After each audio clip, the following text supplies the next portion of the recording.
Okay, so you might be thinking to yourself, why do we care about this? We're looking at fairly simple chord progressions when we've just already done some fairly complicated things recently. And now we're back to simple chord progressions. Well, here's why. When we're looking at these chord progressions, what we're trying to do is get a little comfortable spotting some of these patterns in a song.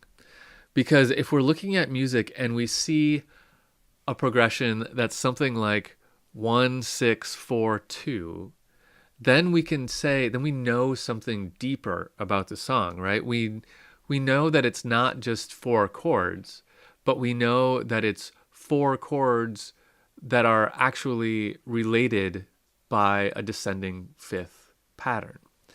And that can tell us a couple things. One, that can tell us how we can voice these chords to make it interesting.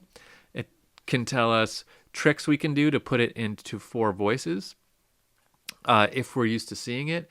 It can also tell us what the next chord probably is going to be if they stick to the sequence. A lot of things we will start to be able to recognize. It's kind of like when you learn to read words, you recognize individual letters first, and then you start to sound those out. And then once you get good at reading, you don't pay attention to individual letters, you start to pay attention to individual words. So we're kind of taking one bigger step out now. We're not looking at individual chords right now, we're looking at whole sequences of chords, right? And so we're trying to get comfortable spotting some of those when we look at a piece of music. But even on a smaller scale, like what we were doing here, when we see a 1 2 chord back to back, immediately you might think there's going to be parallels there. There pretty much has to be. But you might be able to spot that, no, there's actually a very clear way to do it. Or when you see these two chords side by side, you might know, oh, that's a 1 and a 2 chord.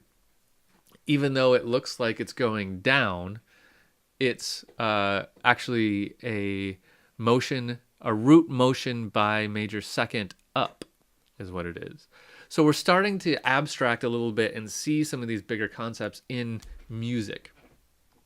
So with that being said, let's actually look at a piece of music, shall we? That's always good to do, and we haven't done it yet in this class. So let's take a look at a piece of music and see if we can spot some of these patterns in the chord progression.